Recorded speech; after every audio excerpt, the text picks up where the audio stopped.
Fala moçada, sejam muito bem-vindos. Eu sou o João Gabriel, seu professor de Química, e hoje nós vamos responder essa questãozinha da UER do ano de 2025. É uma questão teórica, então requer alguns comentários. Se você achar que eu estou falando devagar demais, coloca aí no 2.0. E essa é a felicidade de assistir uma aula online. Tem para todos os gostos. Se você gosta de lentinho ou mais rápido, você que manda aí. Então vamos embora. Um pequeno diodo emissor de luz, LED, pode ser aceso com uma pilha eletroquímica construída em laboratório, utilizando-se eletrodos metálicos e soluções contendo íons metálicos. Considere uma montagem que emprega eletrodos de zinco metálico e cobre metálico mergulhados, respectivamente, em soluções dos seus respectivos íons, né? O zinco mais 2 e o cobre mais 2. E isso aí está conectado por uma ponte salina. Esse sistema gera uma corrente elétrica a partir de uma reação de oxirredução espontânea. Com o tempo, observa-se uma diminuição na intensidade do brilho do LED. Considere que nessa pilha ocorre a seguinte reação global. Cara, então esse enunciado foi basicamente para apresentar para a gente, né, uma pilha e basicamente contando uma historinha de que o LED com o tempo, né, que está conectado aí nessa pilha, ele vai enfraquecendo o seu brilho. E outra coisa, ele conceitua o que é pilha aqui.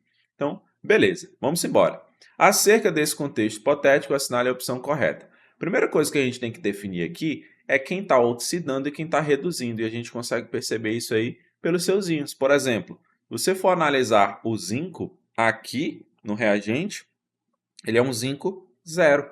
E aí ele vai para um zinco mais 2, ou seja, oxidação, eu tenho um aumento aqui de carga, um aumento de NOx. E se você for analisar aqui a questão do cobre mais 2, indo para um cobre 0, que é um cobre metálico, ou seja, o cara está sofrendo uma redução. Belezinha. Agora vamos ler cada alternativa de maneira bem pontual, analisando o que tem de errado em cada um. Beleza? Letra A. O sistema atinge um estado de equilíbrio dinâmico, no qual as reações de oxidação e redução se anulam, mantendo uma corrente positiva constante. Bom, quando ele fala na letra A que o sistema atinge um estado de equilíbrio dinâmico, ele muito provavelmente ele está se referindo ao quê? A pilha. Só que, calma, vamos já falar sobre o funcionamento da pilha, mas não é uma aula, tá? Eu vou falar de maneira pontual para essa questão. Mas vamos aqui comigo. Professor, o que seria um equilíbrio dinâmico? Ou melhor, o que define um equilíbrio dinâmico? Eu vou trazer aqui para você algumas características, mas de maneira também muito pontual. Equilíbrio dinâmico. Professor, o que me faz olhar para uma reação química, bater o olho e falar assim, eita, eu acho que isso aqui é um equilíbrio dinâmico? No olhão mesmo. Antes da gente ver qualquer coisa, qualquer conceito, qualquer informação. Bati o olho na reação, opa, reação, né? Ela está em equilíbrio. O que faz a gente pensar? Bom, não é sempre, mas é indicado que se tenha isso, tá? Uma seta indo e uma outra voltando, certo? Vou já te explicar o porquê. Mas o equilíbrio dinâmico, ele basicamente é uma reação reversível, tá? E isso tem muito a ver com esse lance aí dessas setinhas. Se você for olhar aqui, nessa reação que equivale à pilha, tu não tem. Ponto. Tu não tem isso, certo? Então, na letra A, a gente ainda vai discutir a respeito.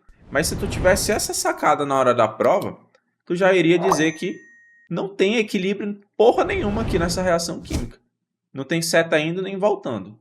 E outra coisa, vou já te falar mais, para a gente pensar aqui. Professor, o que confere esse equilíbrio dinâmico? Vamos colocar aqui uma reaçãozinha genérica. Vou colocar aqui A mais B, aí ó, setinha indo e a setinha voltando, beleza? Produzindo C.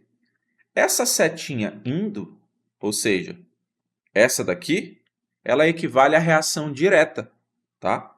Reação direta, que é uma reação basicamente de reagente para produto. Professor, e de C para A mais B, ou seja, essa setinha voltando aqui, ela seria o quê?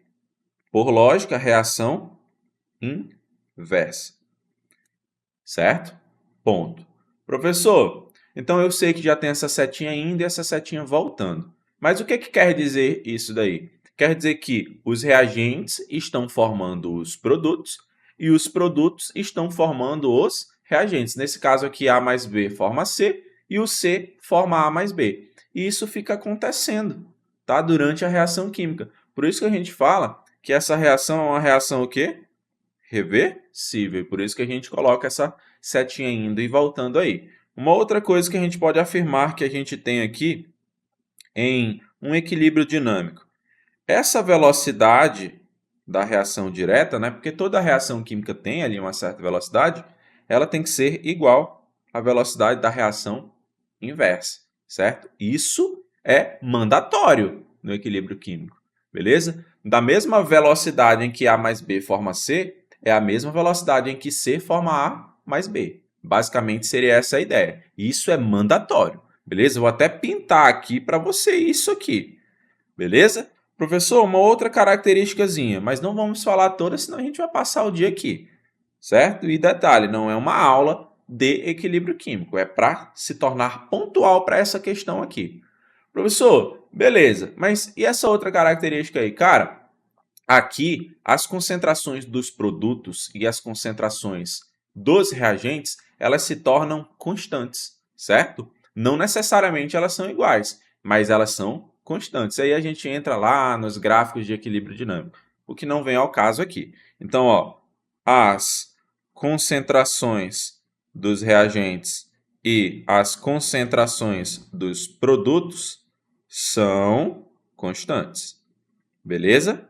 Até porque, se tu for analisar aí, pai, A mais B está formando C na mesma velocidade em que C está formando A mais B, ou seja, então, realmente, as concentrações aí, tanto do reagente quanto do produto, elas são constantes. Aí tu olha para cá, para essa reação de pilha, tu não vê essa setinha indo nem voltando. Por quê? Porque quando a gente trata a pilha, tá?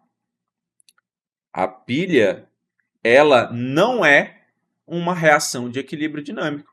Ela não é uma reação reversível. Então a gente vem bem aqui, ó, e já anota. Não funciona como um equilíbrio dinâmico. Então, nesse caso aqui, pai, preste atenção. Se tu for analisar, o zinco sólido e o cobre mais 2 são os reagentes. Cara, é só reação direta, não tem inversa aqui. Então vai ter em algum momento esse cara e esse cara aqui, eles vão ser consumidos com o tempo. Isso explica até por que esse brilho do LED aí com o tempo ele está diminuindo, mas isso aí a gente vai entrar mais na frente. Então, não tem aqui um equilíbrio dinâmico estabelecido. Tu já tem que botar na cabeça isso. Então, ó, esse início aí que eu pintei de vermelho aí já está errado, tá? O sistema atinge um equilíbrio dinâmico químico. Não atinge porra nenhuma. Vamos embora. No qual as reações de oxidação e redução se anulam, mantendo uma corrente positiva constante. Outra coisa, tá? Vamos embora aqui. Preste atenção. Quando a gente fala que mantém uma corrente positiva constante, é como se essa pilha ela fosse durar para sempre. E a gente, né, se tivesse conhecimento de mundo, cara, se tu pega uma pilha aí, por exemplo, lá do meu quarto, meu irmão, eu nem mexo mais no controle da minha televisão, né? Mas é por safadeza mesmo. Por quê? Porque não tem mais funcionalidade. Eu uso o meu celular. E outra coisa, a pilha lá do meu controle já se esgotou, ela não funciona. Se tu for apertar os botões lá do controle da TV, não vai funcionar, porque não tem como manter isso de forma constante. Esses caras eles vão ser consumidos. Isso não é uma reação reversível. Então, ó, letra A, falso demais. Olha como é que é fácil. Aí tu olha para cá, para essa resolução agora e caralho, faltou isso no dia da prova. Vem para a sala de exatas, vem para a sala de exatas. Vamos aqui, letra B. O enfraquecimento da corrente luminosa ao longo do tempo pode estar relacionado à diminuição da concentração de íons no sistema, o que afeta diretamente a velocidade da reação segundo os princípios da cinética química. Tá.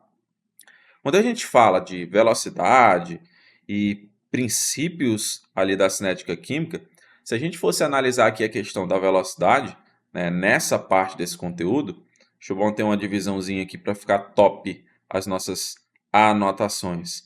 Cara, vamos colocar aqui uma reaçãozinha genérica, né? A mais B produzindo C. Como é que a gente calcula a lei da velocidade aqui? Né? Partindo do princípio que só tem uma etapa isso, tá? Vamos para cá, ó. Velocidade é igual constante, tá? Letra K é igual não, né? Vezes a concentração dos reagentes. Já ia falando merda aqui para vocês, né? Vamos embora. Professor, e aí esses reagentes, eu tenho algum expoentezinho nele? Tem, tá? Por exemplo, aqui, sei lá, tem um coeficiente estequiométrico que eu vou dizer que é x. E aqui para o B eu vou dizer que é y. Então eu tenho que obrigatoriamente colocar aqui, ó, os coeficientes estequiométricos. Belezinha? Professor, se eu tivesse que fazer uma lei da velocidade para essa reação química, só para a gente relembrar ela, como é que ficaria isso daqui? Olha só, velocidade é igual a K, concentração de A elevado a X, vezes concentração de B elevado a Y. Seria basicamente isso daqui. Aí lembrar que não entra sólidos aqui, certo? Então, aqui a velocidade, ela depende dos reagentes. E eu acabei de te falar que os reagentes eles vão ser consumidos com o tempo. Isso não é uma reação reversível.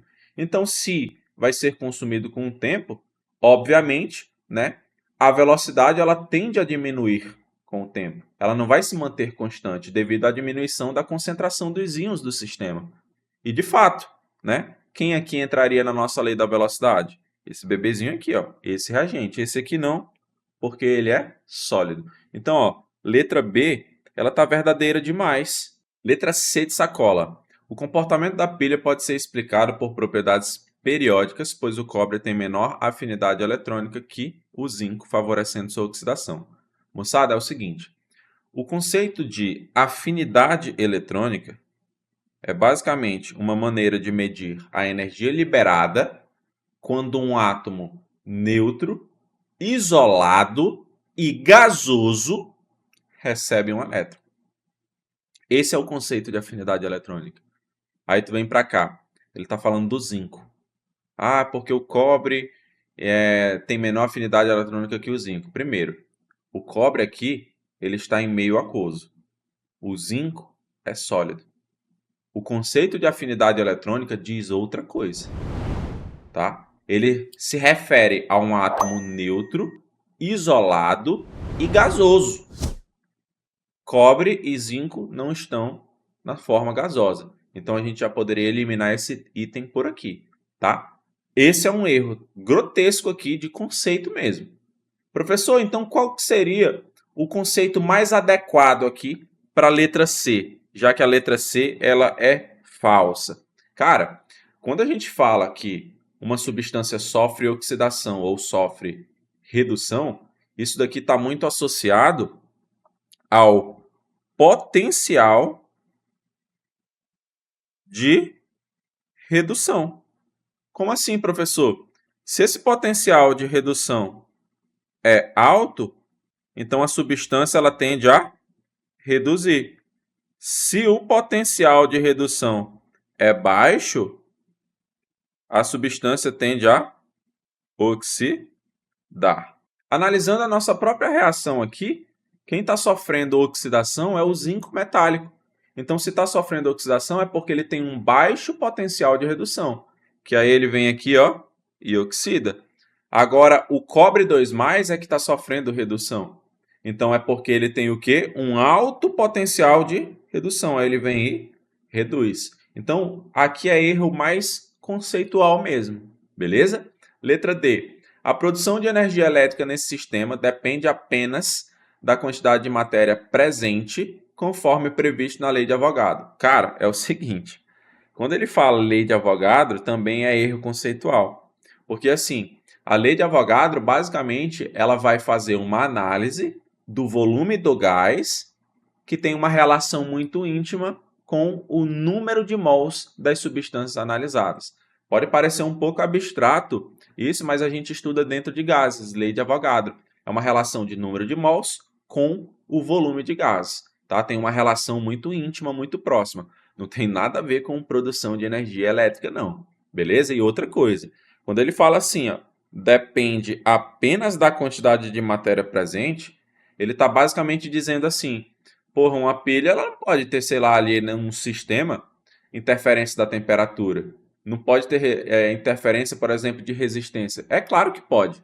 Então, não depende apenas da quantidade de matéria, depende de outros fatores, depende de temperatura, depende de resistência, depende da concentração dos íons. Então, cara, tá errado essa letra D aqui quase que por completa. Beleza? Então, letra D, falso. Letra E.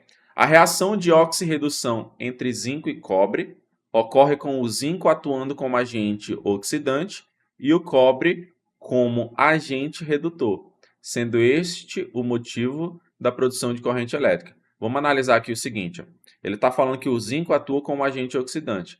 Moçada, o cara que sofre oxidação é sempre a regrinha contrária, tá? Ele vai ser o nosso agente redutor.